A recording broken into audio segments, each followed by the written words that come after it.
நம்பிராஜன் வந்து விஜய் கிட்ட வந்து இந்த மாதிரி வெண்ணிலாவை கல்யாணம் பண்ணிக்க சொல்லி கேட்குறாரு. அதுக்கு விஜய் வந்து செமையாக திட்டி வந்து அவர் வந்து நல்லா வந்து கேட்டு அனுப்புகிறாரு. அவ்வளோதான் உங்களுக்கு மரியாதையே போயிடுங்கன்னு சொல்லிட்டு, அதெல்லாம் தெரியாது, நீங்கள் என் பொண்ணை கல்யாணம் பண்ணி ஆகணும், அப்படி கல்யாணம் பண்ணிக்கலன்னா வெளியுள்ள நீங்கள் சந்திக்க வேண்டியது இருக்கும் அப்படின்னு நம்பிராஜன் மிரட்டிட்டு வராரு.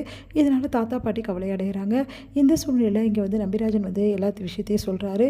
இந்த மாதிரி நடந்த விஷயத்தை எல்லாத்தையுமே வந்து சொல்லிகிட்ருக்காரு. அப்போ எல்லாருமே ஒன்றா சேர்றாங்க.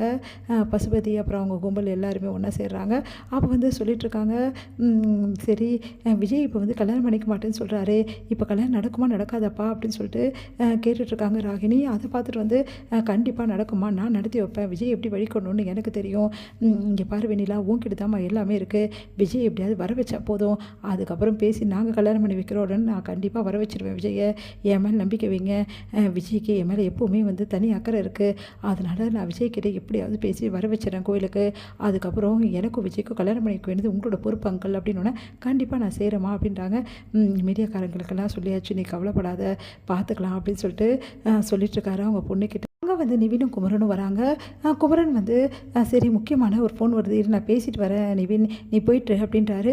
குமரன் வந்து சரி ஓகே நீங்கள் பேசிட்டு வாண்ணே அப்படின்னு சொல்லிட்டு போயிட்டுருக்காரு. பார்த்தா இவங்க கும்பலாக உட்காந்துட்டு அந்த கார்டனில் பேசிகிட்டு இருக்கிறத பார்த்துடுறாரு. இவங்க எல்லாரும் ஒன்றா சேர்ந்து சதி திட்டமாக போடுறாங்க. ஒருவேளை வந்து விஜயும் காவேரியும் பிரிக்கிறதுக்கு எதுவும் பண்ணியிருப்பாங்களோ, கண்டிப்பாக இவங்க பண்ணக்கூடிய ஆள் தான் அப்படின்னு சொல்லிட்டு போகிறாரு. போனால் இவங்க ரொம்ப பேசிகிட்டு இருக்காங்க. இதெல்லாம் பார்த்து செம டென்ஷன் ஆகிறாரு.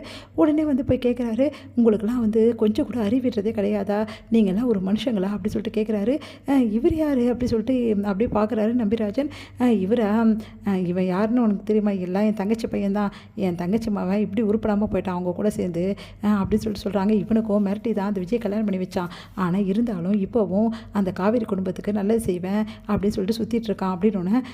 பின்ன ஒன்றை மாதிரி கேவலமாக நடந்துக்க சொல்கிறியா என்ன, இங்கே பாரு அவ்வளோதான் அப்படின்றாங்க. பின்னாச்ச நீ எல்லாம் ஒரு ஆளா, கேவலமாக பேசிகிட்டு இருக்க, இந்த மாதிரி திட்டம் போட்டு எத்தனை குடும்பத்தை கெடுப்ப, காவேரி நல்லா இருக்கக்கூடாது, அவங்க குடும்பம் நல்லா இருக்கக்கூடாது, அதுதானே உங்கள் அப்பா பொண்ணுக்கு வேணும், அதுக்காக தான் திட்டத்தெல்லாம் போடுறீங்க அப்படின்னு சொல்கிறாரு. இங்கே பார் நிவின் அவ்வளோதான் சொல்லிட்டேன் அப்படி சொல்லிட்டு வராங்க.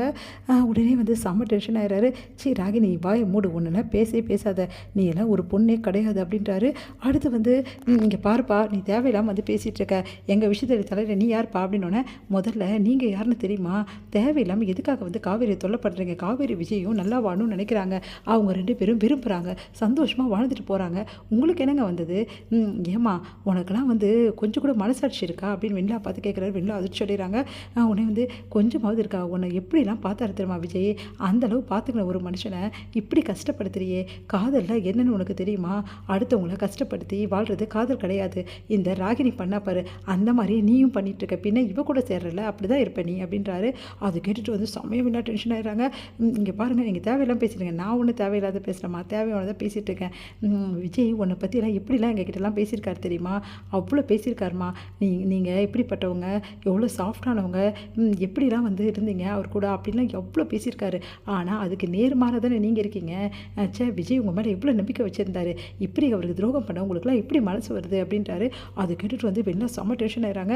இங்கே பாருங்கள் அப்படிப்பட்ட விஜய் என் கூட இருக்கணும் தான் நான் இதெல்லாம் பண்ணிகிட்ருக்கேன் அப்படின்றாங்க. உங்கள் கூட இருக்கணும்னா அவருக்கு விருப்பம் இருக்கணும்ல, அவருக்கு காவேரி கூட தானே வாழ விருப்பம் இருக்குது, விருப்பம் இல்லாமல் இருக்கலாம், கண்டிப்பாக விருப்பம் வர வைப்போம் அப்படின்றாங்க ராகினி. ஓ உனக்கு இதே வேலை தானா, யார் வந்து விருப்படியோ அவங்கள விருப்பத்தை வர வைக்கிறது, உங்களுக்குலாம் அசிங்கமால இப்படிலாம் பேசுறதுக்கு, இப்போ சொல்கிறேன் நல்லா நோட் பண்ணிக்கங்க, கண்டிப்பாக காவேரி விஜயும் இந்த ஜென்மத்தை உங்களால் பிரிக்க முடியாது, நீங்கள் பிரிக்கிறதுக்கு ட்ரை பண்ணாதீங்க அப்படி சொல்லிட்டு போகிறாரு.